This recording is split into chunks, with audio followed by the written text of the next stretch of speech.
Hi, my name is Ray Parrish. I have been teaching at the public school I actually went to. I've been teaching there for almost 30 years, been teaching U.S. history. I am deeply thankful. I am honored to be here. Very thankful to Dr. Chris Berg and the Spirit of Truth for having me here. I am excited and I am deeply looking forward to this as we look at what public education and what it has done and not done as we are educating the students.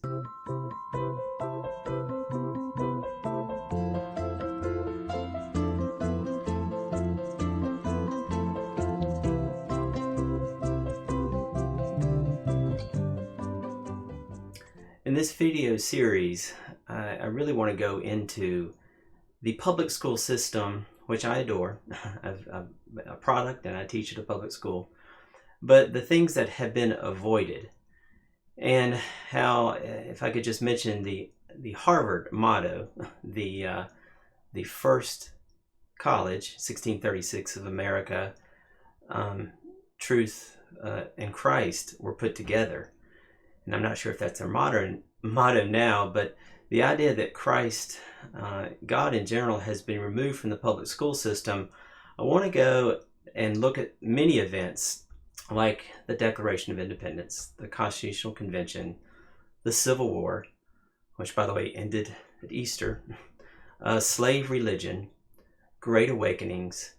I want to look at amazing people throughout U.S. history who are not perfect people, of course. People like Abraham Lincoln, Martin Luther King, Robert E. Lee, who is very controversial now. But I want to look at a lot of amazing stories. I think U.S. history is just an amazing story. And I want to look at those stories, but I really want to see it, and I want my students to see it from the biblical point of view, which in our public school system, really since the 1970s, 80s, started in the 60s, the biblical perspective of public education has been ignored. And it's fascinating that the public education system started with the Puritans. And they would be absolutely appalled if they found out that for the most part that has just been pushed aside. And so I'm always pondering, what is it that my students are going to remember later in life? And so I want to put some firm foundational items that come from God, not from me, that I would love for the students who come out of my class to remember for the rest of their life. That this is more than just taking some kind of exam, getting a grade. Those are important. But I want to put our motto as pursuit of truth in the company of friends, that I borrowed from a California college. And so I just want us to be in constant pursuit of truth, and I want us to be that in a friendly way, where we will not agree on things, but that we will love our enemy, as Jesus said. And in this video, I'd really like to start with questions that I have always pondered myself, and I want my students to ponder. These are gigantic questions that I hope they will keep with them for the rest of their life. I have noticed from public school kids, they'll just try to remember stuff for a test and then just forget it right away. And I always do a survey of what do you remember from your high school years, so you can do that if you finished high school, and what percentage of all you were taught that you remember. But these are questions that I want them to constantly ponder and pursue throughout their life. And if you take God out of these questions, you're in just honestly a lost kind of wandering sort of area. And in many ways, public school is that. It's a lot of stuff that we just give them. Public schools used to be about one idea in the middle, and that would be God and his journey. And now it's just a big scattered journey. So I would love to get to some basic questions that I hope every day I ask these questions to my students. The first question is, what is truth? Our class motto that I borrowed from a small California college is pursuit of truth in the company of friends. And I have noticed that our students are not really that interested in truth, where it comes from. Does it just come from our teacher, later our professors? Is it just public opinion?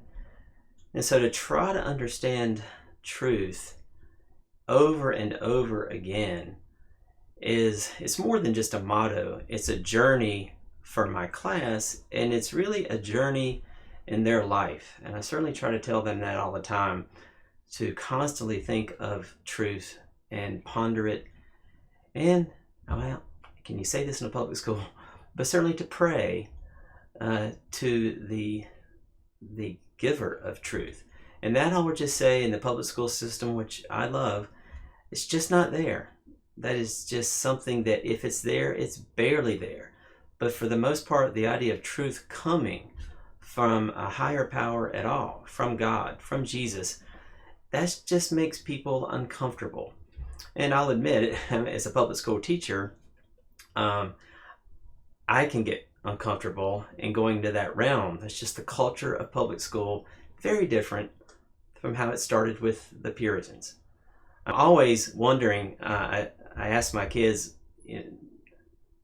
we look back at the Puritans, and normally we kind of, a lot of people dismiss them, that we don't like this about the Puritans. And I ask them later, in the year, I usually pick out the year, I think 2737, people will look back at us and will wonder, well, what were they thinking? Also, the Puritans would look at us now and say, what is the centerpiece of their school? What exactly are they learning? So to put truth as the centerpiece and to try to continue that over and over, a major journey that I'm involved in my school.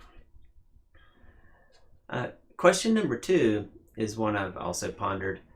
Who determines what is to be taught? The university professors? Is it psychology? Is it the people who make the test for these kids? And so I've always wondered that. Who tells us what to teach? It used to be obvious.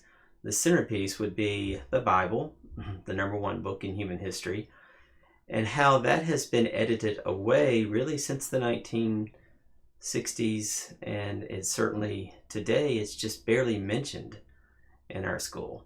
So I'm always, I've been in lots of parent-teacher conferences, and it's usually about the kids' grades or their behavior. And I know this would terrify a lot of teachers, kind of terrify me, if I'm being challenged on, well, why are you teaching that? Why don't you teach this?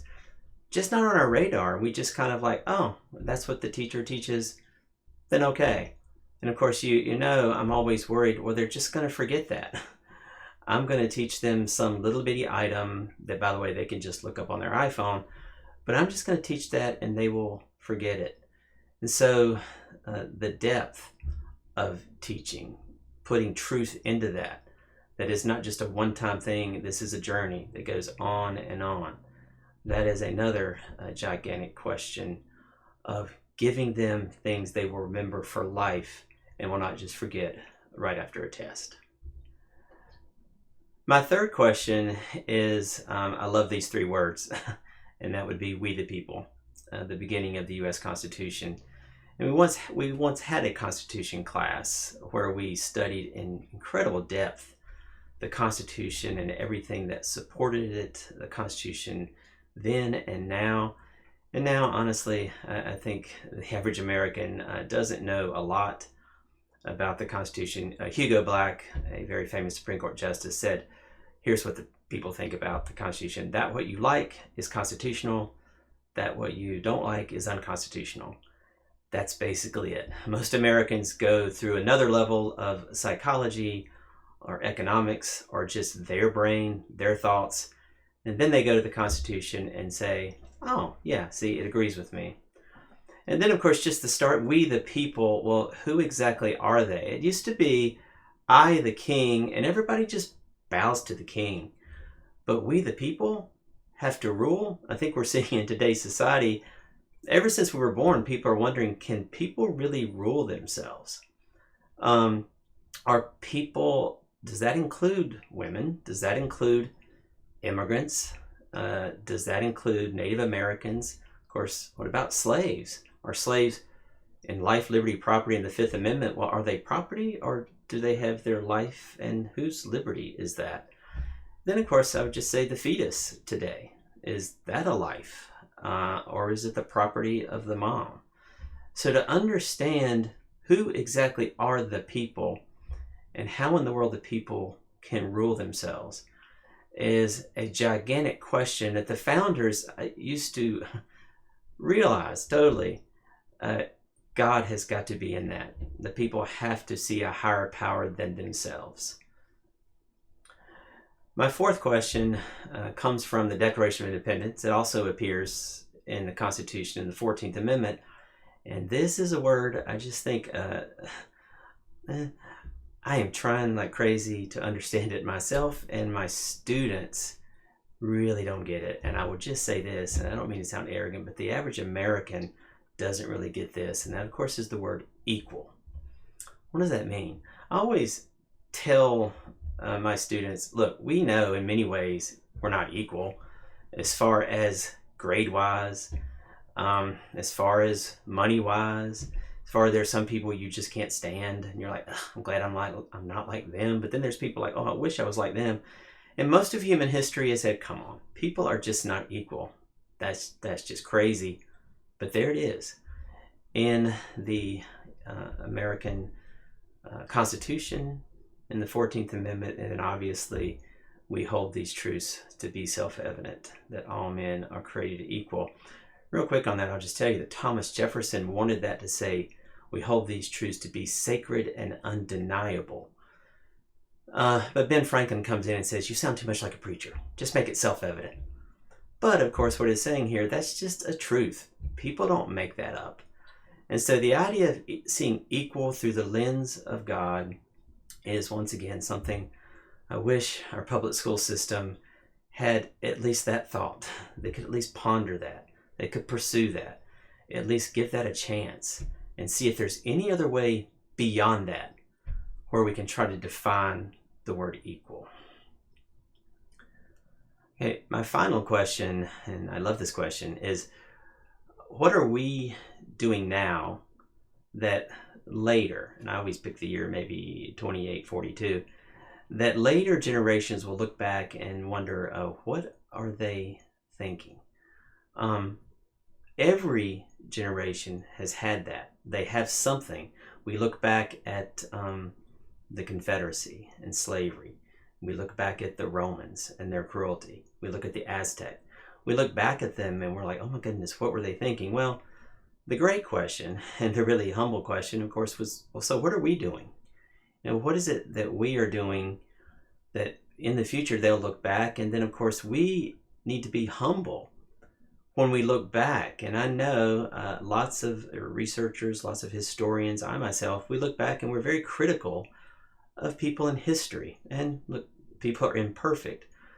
But we have to, of course, look at ourselves and realize, but what are we doing? And that should be a centerpiece of the public education system. If every civilization ever on this planet has done something that we look back and what were they thinking? Well, in the future, somebody's going to look back at us and say, what were they thinking?